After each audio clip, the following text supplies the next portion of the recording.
What's up guys, this is Butcher. In this video I'm going to talk about item choices and certain rules that I've developed over the years as playing Pudge that for item choices that go best against certain heroes. So I have a list of all the heroes here and I'm going to name specifics and kind of give you the general rules that I found work for me when I play Pudge.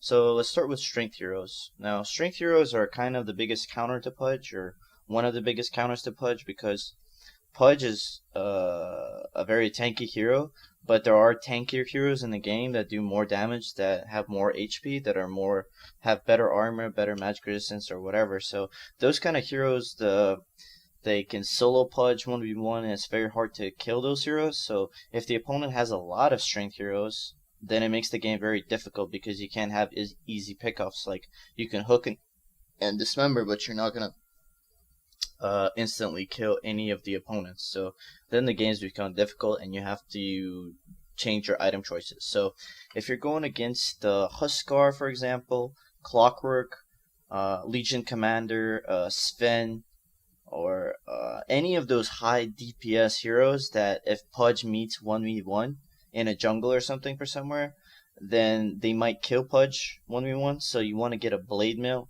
I would highly recommend going bottle, brown boots, and then blade mail right off the bat. You can maybe get an urn and then go for blade mail, but I would highly recommend getting blade mail as soon as possible in the game. So you're going to get it around 10 minutes in, maybe 15 minutes in. If you have blade mail 10 minutes in or 15 minutes in, Huskar cannot kill you solo. You just have to remember to use the blade mail. Clockwork cannot kill you solo. He's gonna hook you, cog you, and then you pop blade mail, and then he kills himself, and you'll get more kills and you'll die less. So the item will pay off a lot, and you'll get more items, and you'll be more successful throughout the game. So any of those high DPS heroes, get a blade mail super early on into the game. Now, if the opponent has a lot of blinking heroes or high mobility heroes like Anti-Mage, maybe Ember Spirit, maybe a Slark, just those high mobile heroes, maybe a Queen of Pain, then you might want to get a Blink Dagger early on. So, for example, if you're playing against Anti-Mage and you get a Blink Dagger 10 minutes into the game, you did very well mid. Compare that to any other item choice. If you get any other item, like, you get, I don't know, Power Treads, you get Blade Mail, you get Aether Lens, you're not really going to be able to kill Anti-Mage as easily. But if you have a Blink Dagger, then what you can do is have your allies force out a Blink Dagger of the Anti-Mage, or just wait for his blink, and then just blink after him. And Anti-Mage doesn't have that much magical resistance early game, doesn't have that much HP, and other than his blink cooldown is very long, so he's going to be like 10 to 15 seconds before he can use that blink again.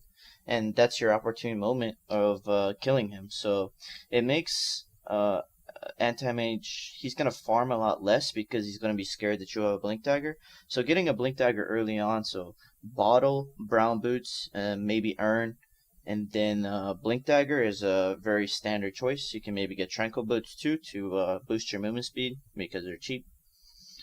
If you're playing against any mana burn heroes like a Nyx Assassin or a Wex Invoker with the EMP, you and most heroes that get Diffusal Blade as carry, so if you're playing against PL, all those heroes burn your mana, so you need to get Arcane Boots as your item choice. I would even get Arcane Boots, probably Bottle, Brown Boots, Urn, and then Arcane Boots, or you can maybe even get Arcane Boots before the Urn, but it's up to you.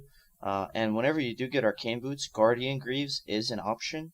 It's not like a very popular build, but you can get Mech and Guardian Greaves as a Pudge if you're playing against like an Invoker. So whenever the Invoker does use his EMP and burns all the mana on your team, you can just use Guardian Greaves and you can kind of counter the hero. And Wex Invoker doesn't do much else except burn your mana compared to Exort Invoker that does a lot of damage. Now let's get on to the hardest opponents mid for Pudge, which are mostly going to be in the intelligence category. So if you're going up against a lot of disable heroes that don't have a lot of HP, so like Windrunner, Lina, Invoker, Skywrath, Storm, basically most of these heroes, maybe a Puck, OD, any of these heroes. And if they have a lot of supports that have stuns, like a Lina or a CM or a Witch Doctor, then I would highly recommend, or maybe silence, but basically just disable heroes, I would highly recommend getting a Blink Dagger and then a BKB. Or, I mean, Blade Mail will work, but because they have so much disabled, they can kind of kite you. So if you get a Blink Dagger and then a BKB, then you can just blink in, BKB, dismember somebody, insta-kill them, and the rot doesn't do damage to you when you're BKB'd, so it's a really good item for Pudge, but not a lot of people get it. So that's basically the ultimate tryhard mode, Blink Dagger, BKB. Anything else is not going to work that well. You can go for like an Ags and mana build, Ags, where you try to hook the people out of position. But if they have blinks, then you can't really do that. I mean, you're always in danger of getting blinked on, initiated on, and if they have a lot of disable and you're alone, which Pudge is most of the time, he's not a very good teamfight hero, then you're in trouble. So. And one thing I would like to say is, if you do go BKB, I wouldn't go BKB first item. Like, I wouldn't go BKB before going Blink, before going Blade Mail. Excuse me. Anything like that, because, suppose you get a BKB 20 minutes in, as any hero, you're gonna, burn through those first, couple charges, 5 charges, from the 10-second to the 5-second charges, really quickly. So by the time it's 25 minutes or even 30 minutes, you're going to have 5-second charges on the BKB, which makes it less useful. And then for the next 30 minutes of the game, you're just going to have 5-second charges, and it's not that effective. So I would highly recommend getting a BKB kind of later in the game after your core items, because you get it 30 minutes into the game, then the charges become very useful, and you're going to be more effective with those 10-second charges. And you're going to kind of use the BKB better, because if you get it really early on, you're going to start spamming it, and the charges are going to go down anyway. So if you do go for BKB, don't get it super early. Now, another concept is going up against specific heroes, high DPS heroes like a Juggernaut. This goes for most agility heroes. If you're going up against maybe a Juggernaut, maybe a fat sniper, maybe a lone druid, anti-mage, SF. Well, basically like Clinks and Juggernaut are the 2 biggest heroes. I would get a Ghost Scepter, because, I mean, it makes you immune to physical damage for 4 seconds. So anytime the Juggernaut ulties you, all you have to do is just remember to pop your Ghost Scepter, and the Juggernaut will waste his ulti. You can also get a Yules to counter the Juggernaut, but the Ghost Scepter is much better and cheaper. It's only 1500 gold. Same thing for Clinks. If the Clinks has an Orchid, then he can solo kill a Pudge very easily, but if you have a Ghost Scepter, they can't do that.